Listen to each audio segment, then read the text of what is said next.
1 million minutes is back. Good Morning Britain's campaign, which asks for your time, but not your money, to help end isolation and loneliness in the UK. After launching on the 1st of December, so far, you have generously donated an amazing nearly 20 million minutes. It's brilliant. This year, Tesco's supporting the campaign and introducing talking tills. This is where stores will have staff happy to have a chat while you check out. And we sent 4 celebrities to kick it off.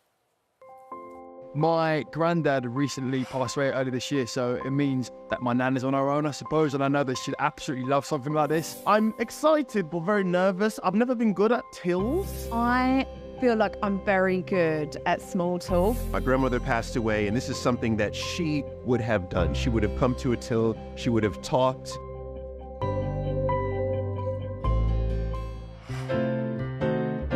Hello, welcome to the Talking Tills. Hello, ladies. Hiya, Belle, how's it going? So, my name is Paul. Got much shopping today? No, just a little bit for my lunch break. Oh, look at them. They look like... Have you had them before? Yes, darling, very nice. Can I try one? Ready, steady, go. Yeah, I told you. I'm sorry. That's the one thing that my parents say. When I'm older, my teeth are going to fall Yeah. out. But Oh, yeah. you're good. Yeah. You've got good teeth. Yeah, they're false, but they're good. I really enjoyed the chat. Harvey was very good indeed. Really great choices here. Yeah, it's for kids. It's for kids. That's what we all say. What do you do, hun? So I work for the ambulance service. Oh, wow, do you? Paramedics delivered my baby. Is your mum a good cook? Yeah, very. Unfortunately, my mum isn't.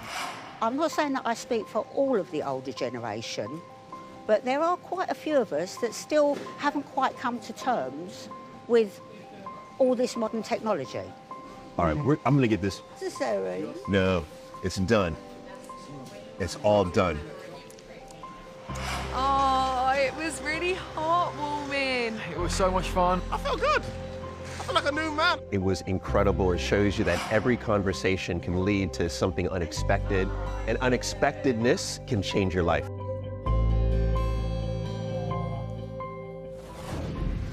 Oh, amazing. And we have Paul and Hilary here. But let me just tell you that those who you saw at the Talking Tills were Fern McCann, Harvey, Darren, Harriet, and, of course, Paul Brunson, who was here. Yes. Very special bond. I know, although, Paul, I've got to say to you, so it's the checkout. You're supposed to take their money. You're not supposed to eat the stuff they're buying. You're not, I mean, that is not part of the deal. What was going on, Hilary? You started eating your cake. Well, he was very curious about the cream cake, Yeah. and I did give him implicit instructions on how to eat the cream cake, which he ignored. Oh, no, Hilary, you set me up on the cream cake. Well, you know, you bit into it and it went everywhere. Whereas you said to me, how do you eat a cream cake? And I said, at home, in private, with a knife and fork. With a knife and fork? With a knife and fork, yes, because otherwise the cream will absolutely... And it did, it proved It did the point. everywhere. That was my first time having a cream. Yeah. It's a cream cake. Cream cake, yeah. Hilary, you just don't get this, do you, when you've got an unmanned till, when you've got one of the automatic tills? The unmanned till does not eat your cakes, does it? No. And also, the unmanned tills, right, don't provide you with a conversation, but they do provide you with aggravation, the unmanned one, because invariably you do it wrong. You haven't scanned it properly and you haven't done it right or whatever it is, and somebody has to come run over anyway. You put it on the wrong side and things don't work. Whatever it is, it'll be wrong. Yeah. So I'd rather speak to somebody... Even if they eat the stuff you buy? Even if they eat the stuff that I buy. Do you now buy extra cakes, thinking that maybe make sure, it pulls on?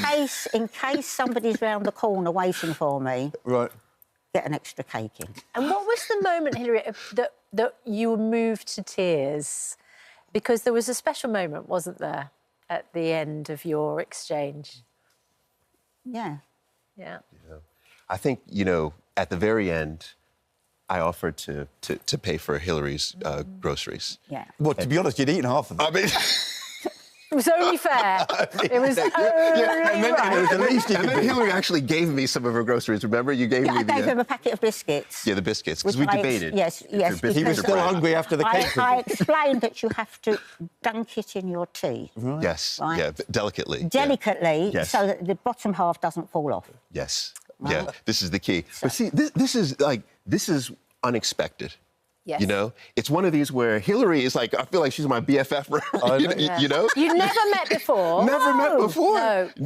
No. And it shows you that just having a conversation can change your life. Yeah. It can. Yeah. No, absolutely right. Paul, what are we losing in this efficiency drive to cut down on staff, have the automated tills? You know, what are we losing, particularly for those who might be lonely at home, the elderly who don't get out much, don't speak to people normally? Absolutely. And you even have younger people who are now suffering higher levels of loneliness in terms of... This is an epidemic that we're facing right now. Because working from home as well. Working from home, always face down on your mobile device, not having conversations. And what we're missing is this. This is humanity, right? And I always say that we're not always... Because I'm a matchmaker, right? I don't think marriage is for everyone. But as human beings, we're not meant to do life alone. No, right? We're social animals. We're social animals. We need each other to thrive. That's right. Hillary... Don't you think that something happened in the pandemic? In the pandemic, we had to talk to people when we had the chance to do so because we were worrying about people being lonely. And it's like at the moment, there's a danger we all go back to living our normal lives, looking at our phones, queuing quietly, and actually choosing to have the conversation with somebody you've not met before in a queue. You made a statement just now, choosing to look at your phone, right? I think that the phone has replaced the baby's dummy. Right. When you had a baby and it had the dummy in its mouth, I mean, that's if you went down that route. I'm not suggesting that you do. You got to the stage where you had to prise the dummy out of the mouth and the child would cry. Now, albeit that they're older, the phone is like glued to the hand. It's as if you can't go anywhere without this thing. Admittedly, you don't stick it in your mouth, but nonetheless... No, you're so right. It's absolutely... Although I'd be careful. Actually, I've done that before. I've put my phone in my mouth. You never quite know with him. Because, Hillary, you've been married for almost 40 years. You have children, you have grandchildren. So you're not alone, but you feel that seeing members of the family... I feel this. When you're with members of your family, if, for instance, in the kitchen at mealtime, I have to say to the children, there has to be a point where you're off your phone, because otherwise I'm just here on my own having dinner. But I want to have a family dinner. Same in the car.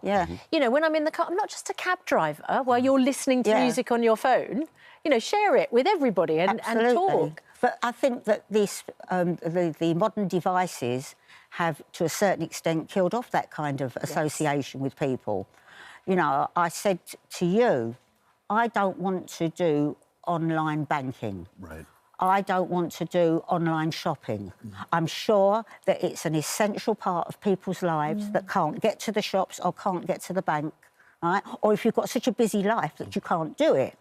But while I've got two legs that walk, I'd rather go into the bank, I'd rather go into the shop and be able to walk around and have contact with people. Otherwise, you become isolated just doing that. Isn't Hillary the voice of wisdom? Hillary is a sage, right? I mean, it's really, you are, because what she's recognizing is that we're all special. We're all extraordinary. And what we have to realize is that we all have an opportunity to tap in to someone else's extraordinary, right? And that's what you're doing in this conversation. That's right. I mean, everybody's got a story to tell, as it were. And by listening to other people, right, you're getting them to, shall we say, come out of their shell and speak. That's amazing. And then giving it back the other way, right? He can listen to me as well, because and do you know what's amazing? During this conversation we've just had, 1.5 million more minutes have been pledged by our viewers. Your example is making loads of people watching our programme say, I'm going to do this too. It's just the decision to have that extra conversation, to speak to somebody who's on their own. I mean, you are inspiring millions of people to change. It's really exciting. That's good. How do you feel, Hillary?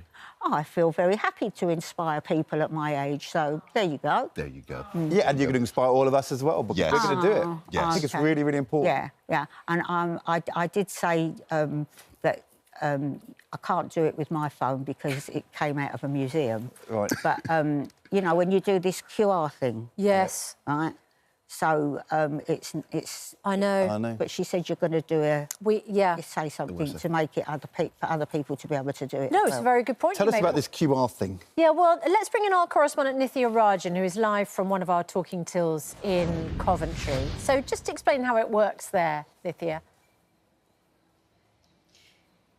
Morning, Susanna. Yes, well, we've been prepping this talking till and I've just been listening to what's being said in studio.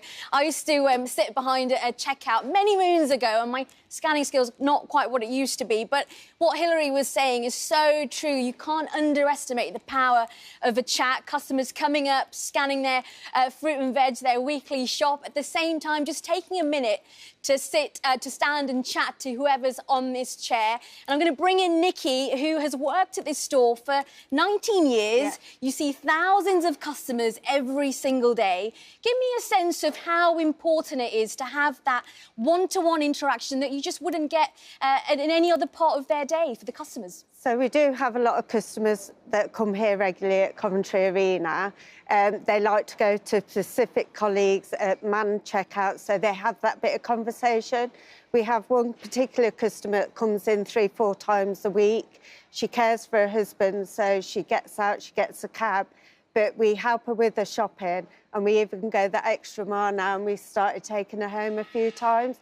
But it's that bit of conversation for them and communication. And see a smiling face.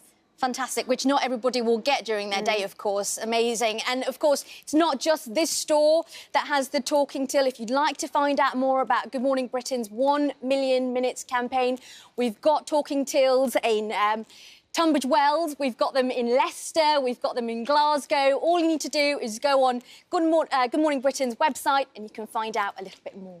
Yeah, or you might need to ask one of your grandchildren to get off their... No, to go on their phone. Yes, that's a good idea. Yes. There we go. Yeah. Yes. That's the way to do solved it. the problem. But listen, don't get off your phone. Get on your phone now. Yeah. Pick it up. Exactly. You put it on camera. You point it at that little thing in the corner of our screen, which is the QR code. It says scan me, and then you can make your pledge. I mean, that is how it works. Exactly. Yeah, it's amazing. Incredible. Like that. Incredible. Hilary, thank you for being part of it. Oh, no, it's been a pleasure coming here and meeting you all. It's wonderful. And I think, Paul, you've got a little gift for Hilary, haven't you? I do have a little gift. Yeah. Really? Can we give you the gift? Depends what it is. I think you might like it, Hilary. I think you might like it. It's right here. Yeah. Can I do the honors? Yeah. Do the honours. OK, ready? Yeah. Yeah. Oh, my God. Yes. But what we haven't got, Hilary, is a knife and fork. That's right. So we will get one immediately. Just get in. Go on. Just get in. Show me how you do this. I want to see Ed. Ed, you show me how you do it. I don't mind having a go. I've never seen anything as big as that. No, they're huge mille-foil, aren't they? Yeah. Please, how do you do it? Like that. Yeah, see? Yeah, look, see, it's already in your just hand. get in there. Yeah, it's already all over his... And you just go... Yeah. That's how you do it. Oh, my goodness. Oh. That's how you do it. Yeah. Come on, Hilary. Oh, come on. Really good. Let's see. Come on. Oh, well, thank you so much, Hilary. Sorry, it's slightly undignified. Come on, Suzanne, no? Suzanne? No, Suzanne? Thank you very much indeed. God, it's the million minutes. Are you really? campaign. Okay, Yeah. come on. Here we go. We can do Okay. this. We can do this. Yeah. 3, 2, 1, let's go. in we go. Wow. That's right. Oh, my God. No, Later in the show, we're going to be discussing the obesity crisis in Britain. Yeah.